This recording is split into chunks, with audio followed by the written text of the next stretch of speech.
नमस्कार किसान भाइयों। आज हम बात करेंगे इस वीडियो में धान लगाने के 50 से 60 दिन के बीच में कौन कौन सा हम लोग को खाद डालना चाहिए और कौन कौन सा इसमें दवाई स्प्रे करना चाहिए। चाहे उसमें क्या बीमारी लगने का डर रहेगा, चाहे तो आप इसमें कौन कौन से मेरे बीमारी नाशक खाद जो कीटनाशक है उसको हम डाल सकते हैं। चाहे मेरी जो बीमारी है लगा है चाहे नहीं लगा है उसके ऊपर हम बात करेंगे। तो किसान भाइयों, आप अगर इस चैनल पर नए हैं तो आप इस चैनल को सब्सक्राइब कर दीजिए और आने वाले ऐसे ही खेती बाड़ी के संबंध जो वीडियो हो आप तक आसानी से पहुंचेगी। तो किसान भाइयों, चलिए इस वीडियो को शुरू से लास्ट तक देखिए। तो किसान भाइयों, हम लोग का जो धान का स्टेज होता है, जैसे 1 से लेके 120 दिन का, हम मेरा जो धान का फसल है 120 से 125 दिन में तैयार होता है, चाहे 130 से लेके 135 दिन में तैयार होता है। तो उसके लिए हमको शुरू से ध्यान देना पड़ता है। तो किसान भाइयों, शुरू में तो हम खाद डाल दिए हैं, सेकेंड डोज भी हम डाल दिए हैं, और आने वाले जो तीसरा डोज है कितना दिन में हमको उसको डालना चाहिए, चाहे कितना दिन में हम उस खाद को डाल के अब खेती में पैदावार बढ़ा सकते हैं। तो किसान भाइयों देखिए, अब हमारा जो तीसरा डोज है, जैसे प्लांटिंग के बाद जब तीसरा बार हम खाद देते हैं तो उसमें क्या मात्रा देनी चाहिए उसके बारे में हम बात करते हैं। तो किसान भाइयों देखिए, हम 50 से 55 दिन, 60 दिन, 70 दिन के बीच जब हम गौभट अवस्था में, हम लोग बोलते हैं डेबो, जिसको धान की बाली निकलने से थोड़ा पहले, कम से कम 10 दिन पहले, हम उस खेत में तीसरा बेसल डोज हम डाल सकते हैं। जैसे हम तीसरा खाद उसमें डाल सकते हैं, तो हम क्या क्या उसमें खाद डालेंगे। तो किसान भाइयों, 50 से 55 दिन में जो हम खाद डालेंगे उसमें से हमको लेना है 25 किलो यूरिया, और उसके साथ 10 किलो पोटास लेना है। ये जो पोटास हम डालेंगे, तो किसान भाइयों, मेरा जो धान की बालियां हैं, जैसे बालियां लंबा होगी, और जो बाली में जो दाने रहेंगे उस दाने में चावल भरने में सहायक रहेगी। तो किसान भाइयों, अगर आप पोटास को थोड़ा बढ़ा भी सकते हैं, 1 एकड़ में 15 किलो भी कर सकते हैं। तो मैक्सिमम जो है पोटास का मात्रा 10 किलो आप 1 एकड़ में लीजिए, और 25 किलो यूरिया, इस दोनों को मिला के आप इसमें छीट दीजिए। तो किसान भाइयों, ये हो गया आपका खाद।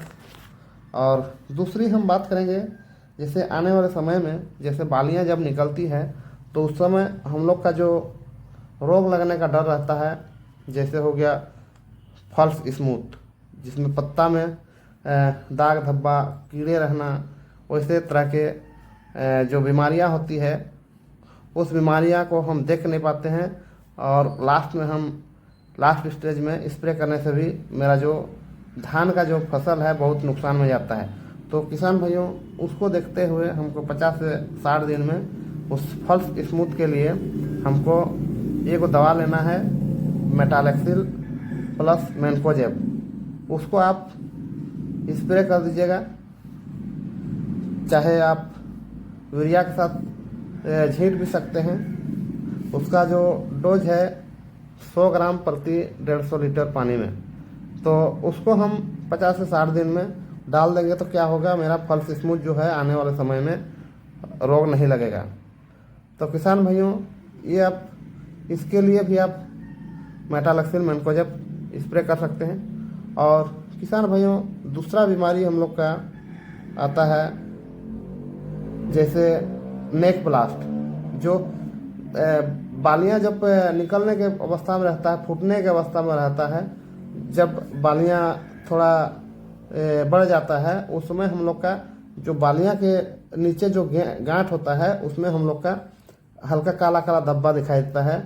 तो उसको हम बोलते हैं नेक ब्लास्ट। तो उस नेक ब्लास्ट के लिए हमको कौन सा दवा का स्प्रे करना चाहिए और कब करना चाहिए, इसको भी समझ लेना चाहिए। तो ये भी हम लोग का 50 से 60 दिन में स्प्रे कर देंगे तो आने वाला 90 दिन तक हम लोग का ये जो बीमारी आने का डर रहेगा इससे बचाव होगा। तो किसान भाइयों, नेक ब्लास्ट के लिए हम टेबुकोनाजल प्लस ट्राई फ्लक्सट्राबिन हम ले सकते हैं और इसको हम स्प्रे कर सकते हैं। तो किसान भाइयों, इस दवा को आप बाज़ार में खरीदिए, जैसे मेटालक्सिल मैंकोजेब आता है, क्रिस्टल कंपनी का बेबिस्टिन के नाम से इसको आप लीजिए, चाहे यूपीएल का साप नाम से आता है, एग्रो स्टार का आपका मेंडोज के नाम से आता है, और बहुत ऐसे कंपनियां हैं जिससे आप मेटालक्सिल मैंकोजेब को ले सकते हैं।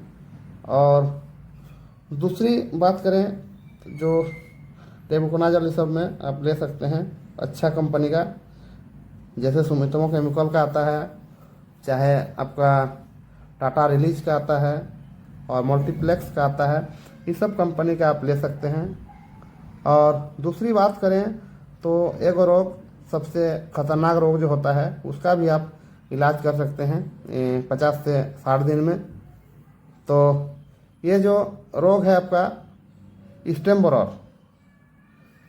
बोरर को भी आप रोकने का इसमें आप दवा डाल सकते हैं, जैसे उसमें आएगा कार्टाप हाइड्रोक्लोराइड, चाहे तो एसीफेट, चाहे प्रोफेनाफस, ये सब आप इसमें स्प्रे कर सकते हैं, चाहे आप ऐसे यूरिया के साथ भी डाल सकते हैं। तो किसान भाइयों, इस सब से अगर नहीं बचाइएगा तो आपका धान का उत्पादन जो है 30 से 40% कम हो जाता है। तो किसान भाइयों, इसके साथ और एक काम कीजिएगा, मेन काम जो रहता है इस दवा के साथ आप स्टिकर मिला लीजिएगा। स्टिकर एक अच्छा ब्रांड का स्टिकर ले लीजिएगा, जैसे आपका जो धान का फसल में आपका दवा अच्छी तरह से काम करेगा। तो जैसे आप ले सकते हैं, बड़ी कंपनी एक आती है आरसीएम का, उसका भी एक बहुत अच्छा स्टिकर आती है, तो उसको आप ले सकते हैं। तो किसान भाइयों, इस वीडियो में आपका जो नॉलेज है क्या रहा, आप नीचे कमेंट कीजिएगा, और आप कौन कौन से दवा का धान में इस्तेमाल करते हैं इसका भी आप कमेंट कर दीजिएगा, ताकि अन्य किसान को भी उसका जानकारी मिल सके। तो किसान भाइयों, चलिए इस वीडियो में इतना ही, तब तक के लिए धन्यवाद।